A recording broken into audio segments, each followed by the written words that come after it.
Bien, nosotros vamos a continuar con más información aquí en TV Perú Noticias, en la edición matinal, y vamos a hablar de un tema que estamos segurísimos que usted va a coincidir con las apreciaciones que demos a través de esta entrevista. Se encuentra con nosotros Carolina Guibú, ella es directora ejecutiva de Ciudadanos al Día. Gracias por estar aquí con nosotros y le hemos invitado como consecuencia de la publicación de este ranking sobre la satisfacción del servicio de atención al ciudadano que dan los gobiernos regionales y que cada 2 años tienen a bien ustedes publicar. Sí. Me llama mucho la atención algo que ustedes nos han comentado, que 1 de cada 4 personas se quedan satisfechos con la información que le dan los gobiernos regionales. Es decir, hay 3 personas que quedan en dudas, no se sienten totalmente atendidos por los gobiernos regionales. ¿Cuál es una de las principales causas que ocasiona todavía este problema de comunicación en estas entidades públicas? Sí, quisiera de repente ir un poquito más atrás, ¿no? Nosotros hacemos este ranking CAT cada 2 años, efectivamente. Es la única medición nacional de satisfacción ciudadana de cómo se sienten los ciudadanos frente a los servicios que las entidades públicas les otorgan. Y medimos gobiernos regionales, municipios, ministerios, organismos públicos técnicos, ¿no? Y en esta oportunidad estamos presentando la información de gobiernos regionales. ¿Por qué los ciudadanos en los gobiernos regionales se sienten insatisfechos o que sienten que la información no es lo suficiente? Pues porque en primer lugar los gobiernos regionales todavía siguen siendo lejanos para el ciudadano. No se entiende todavía cuál es su función. Y es difícil para los ciudadanos, a pesar de que tienen muchas funciones desconcentradas, educación, salud, minería, por ejemplo, entender cuál es el verdadero rol distinto a la municipalidad. Entonces las expectativas pueden ser distintas, el acercamiento hacia un gobierno regional puede ser distinto, pero también el gobierno regional todavía no ha permitido no ha hecho el esfuerzo suficiente para hacer entender su rol, ¿no? Ahora, estas estrategias de comunicación que se supone toda entidad pública debe tener, un plan operativo dentro del campo de las comunicaciones, no necesariamente está siendo eficiente de acuerdo a este ranking. Bueno, en algunos casos sí, ¿no? O sea, tenemos, por ejemplo, gobiernos regionales como San Martín, en donde el nivel de satisfacción es bastante alto y en donde la comunicación y la información pareciera llegar mucho mejor, ¿no? Hay una relación mucho más pareja entre el funcionario público y el ciudadano.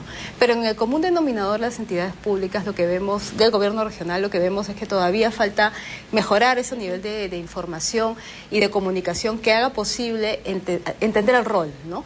Y cuáles son no solamente el rol, sino los requisitos, los trámites que se hace frente al gobierno regional. Ahora, acá hay una cuestión muy precisa, señorita Guibú, que incluso ustedes lo señalan dentro del documento que han presentado, que dentro incluso del sector privado la competencia es intensa, es feroz, como ustedes lo han indicado. ¿Qué pasa con las entidades públicas, ¿no? Cuando muchas veces es el propio Estado el que maneja una entidad que es la única que presta ese tipo de servicios. Eso me imagino que daba en detrimento de los propios usuarios, los clientes.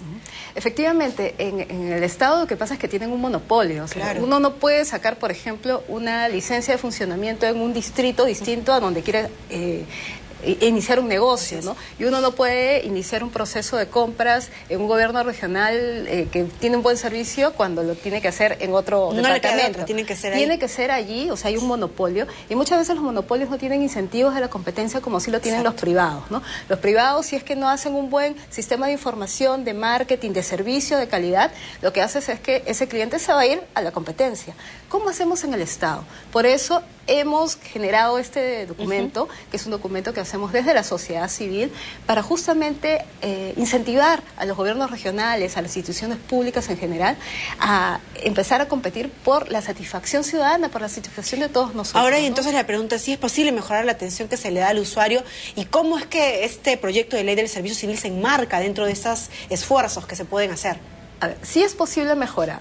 Hace 4 años, en el 2008, cuando hicimos este estudio, los gobiernos regionales tenían un 34% de satisfacción. 34. Es decir, solamente el 34% de los ciudadanos que se acercaban a un gobierno regional estaban satisfechos o muy satisfechos con el servicio que brindaba un gobierno regional.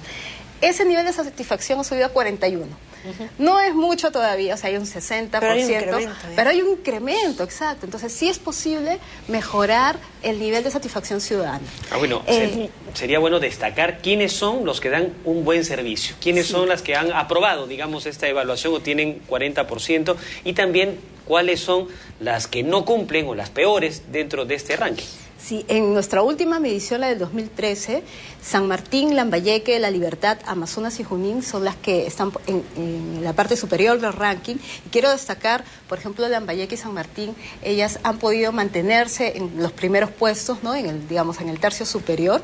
Y La Libertad, que en el año 2008 estaba en el puesto 20, ha escalado al puesto 3. O sea que sí es posible mejorar. Sin embargo, tenemos pues gobiernos regionales en donde sí debiéramos hacer un esfuerzo, ¿no? Y ahí está Apurímac en el último lugar, ¿no? Callao, Tumbes, Puno y Cusco, ¿no? Y destacar que, por ejemplo, Callao en el año 2008 estaba en el puesto 6, ¿no? En el ranking, y ahora está en el puesto 24, o sea, penúltimo en el ranking, ¿no? O sea, se cayó tremendamente. Nos ha pasado cuando tratamos de explorar un poco la explicación, ¿no?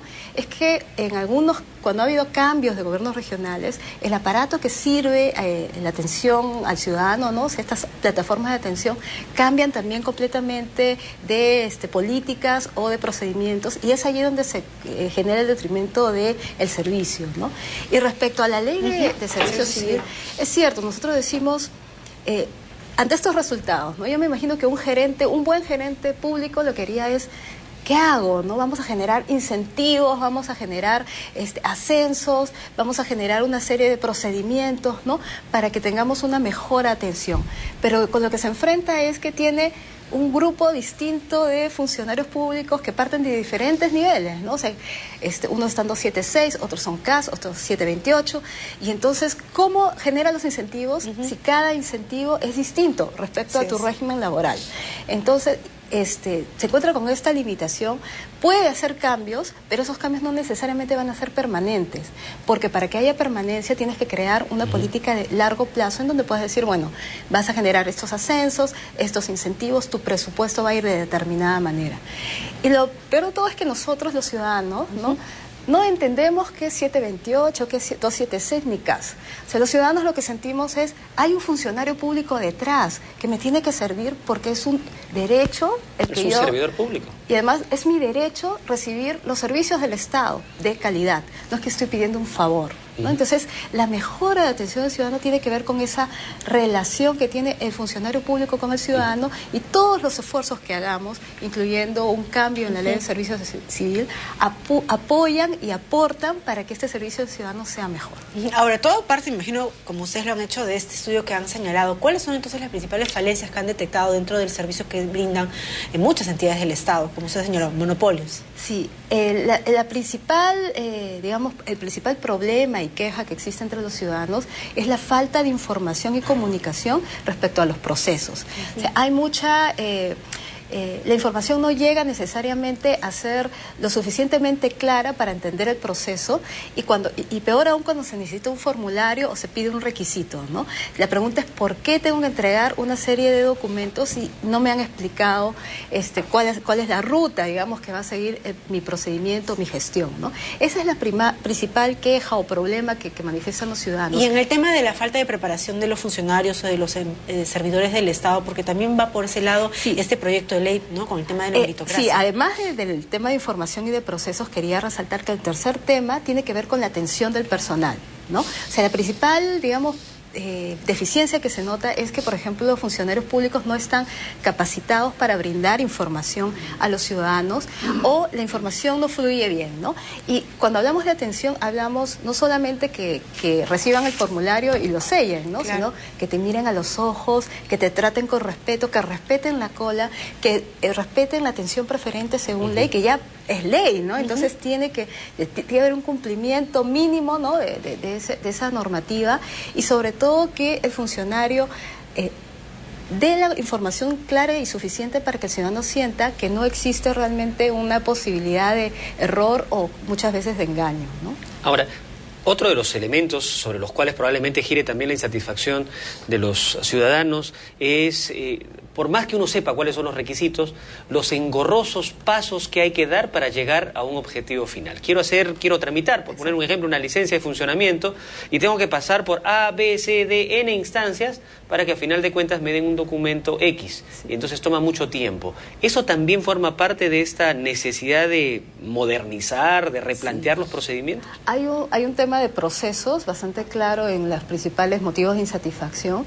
El ciudadano no termina de entender cuál es la ruta, ¿no? O el circuito, pero también qué direcciones o qué áreas intervienen, ¿no? Y en el Estado la gente está muy acostumbrada a las siglas, ¿no? Entonces se tiene que pasar por la DGTP-X y la X y el ciudadano no lo entiende, ¿no? El ciudadano quiere saber exactamente por qué un documento, un trámite tiene que pasar por determinada instancia y cuál es el valor agregado. Quiere decir que lo van a examinar, lo van a autorizar y eso no queda claro en el circuito, ¿no? O sea, no basta publicar el TUPA, o sea, no basta publicar los requisitos, ¿no? y el precio, ¿no? Falta decirle al ciudadano, mira, este es el circuito y toma tanto tiempo, ¿no? Y tú lo puedes ver por internet si tienes tu número de expediente, o sea, hacer sentir al ciudadano que realmente el proceso es válido y generar confianza. Es decir, hay también una deficiencia, una necesidad de tener comunicadores o especialistas en la comunicación social que gráficamente, a través de folletos, encartes, brochures, qué sé yo, pueda dar esa información con total claridad. ¿Esa es una falencia? Sí, pero además de eso, porque después todo se lo cargan al comunicador o al marquetero, ¿no? Además de eso tienes que preparar a todo tu personal. ¿Y qué significa todo tu personal? El serenazgo, por ejemplo, o el guardia de seguridad, ¿no? Que a veces la persona dice, quiero hacer un trámite, o sea, el primero que se acerca a veces es el guachimán, ¿no? Quiero hacer tal trámite, y si el guachimán no da la información correcta, si no la sabe, debiera decir por lo menos acérquese al área de atención, pero muchas veces dan información, sí, vaya acá, ¿no? Su cola está allá. Y entonces resulta que la información no es la correcta, o el serenazgo también, ¿no? Si uno tiene un problema, por ejemplo, en la calle, ¿no? Y dice, bueno, ¿a quién me quiero quejar? De repente le dicen, tiene que ir a tal área, y no es la correcta, ¿no? Entonces, todo el personal que trabaja en la organización tiene que conocer cuáles son los procedimientos y procesos porque se convierten en voceros de la buena gestión de su institución. Y no basta con recargársela solamente al servicio de atención. Bueno, aquí cada uno tiene que ser responsable de la labor que está cumpliendo, ¿no? Independientemente de la labor que cumpla dentro de una entidad, sea pública o privada. Exacto. Eso es lo importante. Julio. Bien, Carolina, muchísimas gracias por haber conversado con nosotros y habernos traído este ranking donde hay realmente una mención especial a la región San Martín porque está haciendo muy bien su labor, ¿no? Y a la región del Callao, por ejemplo, y Arequipa, decirles, señores, ¿qué pasó? ¿Por qué se han caído tanto? Recuperen sus antiguas prácticas, en todo caso, para ser más eficientes.